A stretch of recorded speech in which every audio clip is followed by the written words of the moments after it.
Bonjour, mon nom est Rodrigue Hébert. On continue la série sur le cadre européen commun de référence sur les langues. Et cet épisode va toucher le niveau B2. Comme nous avons déjà vu la langue orale B2.1, la langue écrite B2.1, aujourd'hui, nous allons voir la langue orale B2.2. Je vous rappelle au niveau B2.2, l'apprenant cherche à faire un chez eux si je continue l'idée de la construction de la maison comme une métaphore de la construction d'une langue. Nous avons vu qu'on a déjà la fondation, on a déjà le squelette, on a déjà commencé à mettre les fenêtres puis les murs. Maintenant, on commence à le personnaliser. Au niveau B2.2, le jeune ou l'apprenant connaît bien sa langue, connaît bien sa maison et il veut se créer une identité dans cette nouvelle langue. Donc, il va choisir la peinture, les toiles, les rideaux, et ça va se préciser de façon beaucoup plus précise. Maintenant, dans cet épisode, on va traiter surtout de la langue orale ou la langue parlée. Les trois composantes sont la compréhension orale, l'interaction orale, la production orale. Au niveau de la compréhension orale, qu'est-ce qu'un apprenant d'une langue peut faire au niveau B2.2? Premièrement, il peut comprendre ce qui est dit en langue standard, soit de vive voix ou enregistré, même dans un environnement bruyant. Qu'est-ce que ça veut dire? Ça veut dire que la personne peut comprendre la langue cible de façon assez facile, que ce soit une voix enregistrée ou que ce soit en personne, et même si c'était dans un lieu public comme un restaurant, une salle de classe, il va pouvoir comprendre s'il se met à écouter une conversation ou un discours ou quelque chose du genre, il va pouvoir comprendre parce que ses connaissances sont assez approfondies puis ses compétences sont assez développées qu'il peut bien comprendre ce qu'il se dit. Il peut aussi suivre des conversations animées entre des locuteurs expérimentés. S'il était en train de visionner une émission télévisée ou il serait dans une salle de théâtre en train d'écouter une pièce de théâtre, ou il peut être en train d'écouter un débat politique. Il pourra comprendre les conversations ou les débats animés qui sont en train de se dérouler devant lui sans avoir trop d'embûches dans la compréhension. Il peut comprendre le point de vue et l'ambiance de la discussion sur les sujets sociaux, professionnels ou académiques.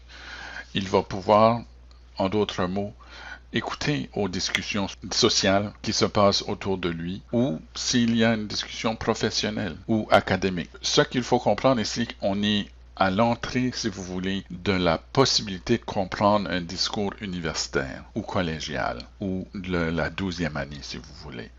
C'est-à-dire que les compétences langagières du jeune ou de la personne qui est en acquisition langagière est capable de fonctionner dans un milieu plus avancé, puis il est en train d'entrer ou commencer à entrer dans la zone où il peut vraiment intellectualiser les connaissances qu'on lui donne. Il peut comprendre les annonces, les instructions, les messages téléphoniques, etc., même s'ils sont dictés rapidement, pourvu qu'ils soient présentés dans un langage standard. Il va pouvoir comprendre les messages téléphoniques qu'on lui soumet, ou il pourra comprendre les annonces dans une école, dans un endroit public qui fait des demandes particulières, ou si on lui donne des instructions précises, disons par son médecin ou par son cardiologue ou par une personne professionnelle qui est en train de lui donner des directives particulières. Il peut comprendre en détail une variété d'émissions et de films, même si cela inclut des expressions en langage argotique ou des expressions idiomatiques. Des expressions argotiques, c'est du langage familier, c'est des expressions qui sont locales ou peut-être régionales. Des expressions idiomatiques, c'est des genres de métaphores, si vous voulez. Des expressions acadiennes comme ça fait zire ou check à faire, check à manchure. Il va comprendre ces expressions-là. Ou s'il les comprend pas, il va demander à savoir qu'est-ce que ça veut dire, mais il va comprendre comme il pleut des cordes ou couper l'herbe sous le pied ou c'est pas un 100 watts, se faire passer un sapin, ou comme 3 pommes, etc. Il y a plein d'expressions comme ça en français, mais dans toutes les langues, et qui représentent quelque chose d'autre. À condition, évidemment, qu'on utilise un langage relativement standard. Si on utilise des expressions ou des mots qui n'est pas très standard, c'est sûr que ça va lui demander à questionner certaines choses, mais généralement, c'est pas un problème. Pour l'interaction orale, l'apprenant peut interagir avec aisance de manière efficace et généralement correcte. À propos d'une gamme de sujets familiers, évidemment, ça dépend des intérêts de la personne, mais il pourra en parler de façon très volubile. Ça pourrait être le sport, des livres qu'il aime, un passe-temps, des gens qu'il connaît, ou des activités qu'il aime faire, etc.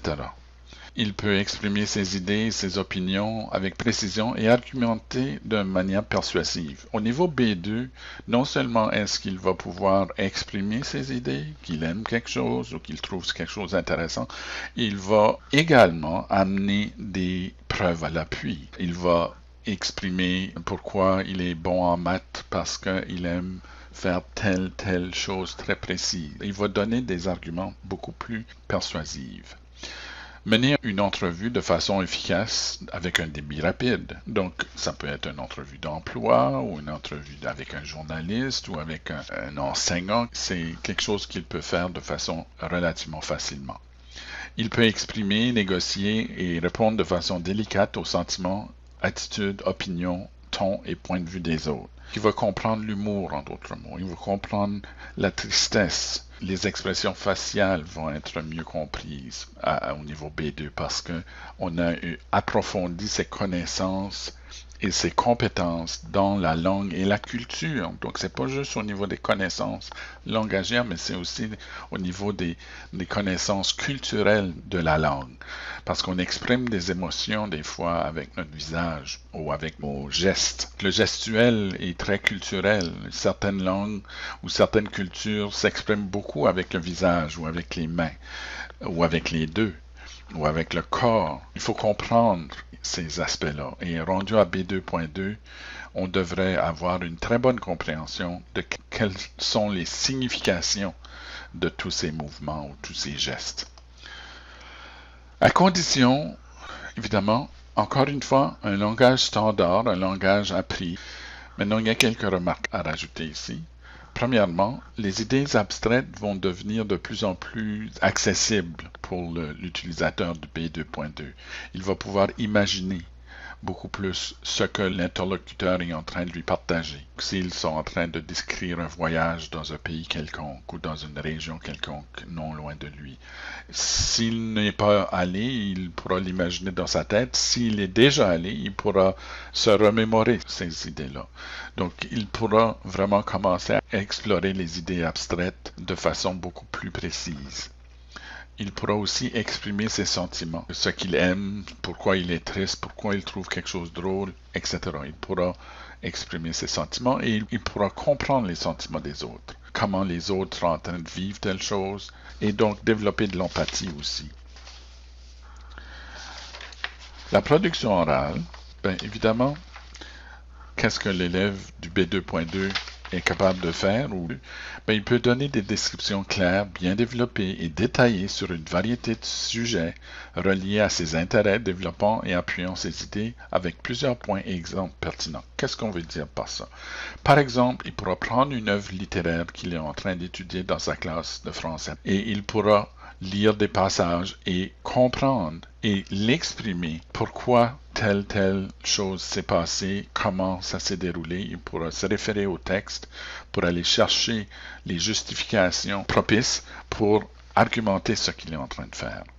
Il sera aussi capable de développer un argument de façon systématique, mettant l'accent sur les points principaux en ajoutant des détails qui appuient son point de vue quand c'est nécessaire. Qu'est-ce que ça veut dire? Ça veut dire qu'il pourra décrire une partie de sport et expliquer pourquoi une équipe était meilleure que l'autre. Il pourra donner des exemples très concrets pour démontrer ce qu'il est en train de dire. Il sera très précis dans ses arguments. Il peut faire des présentations claires et bien structurées en mettant l'accent sur les points principaux. Qu'est-ce que ça veut dire? Ça, c'est essentiellement, il peut organiser ses idées. Tout ceci veut dire ça.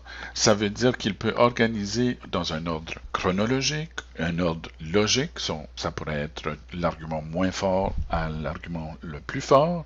Il peut ressortir les points qui sont importants pour s'assurer que la personne qui écoute peut identifier, wow, voici les points qu'il a notés qui étaient très importants. Et il peut certainement répondre à toutes les questions sur le contenu. Finalement, il peut résumer les informations et les arguments provenant d'une variété de sources en mettant l'accent sur les points importants. En d'autres mots, disons qu'on lui pose la question pourquoi l'Allemagne a perdu la Seconde Guerre mondiale. Mais lui pourrait faire la recherche et aller trouver les sources et les preuves qui appuient les idées qu'il va avancer. Maintenant, qu'est-ce qu'il va utiliser?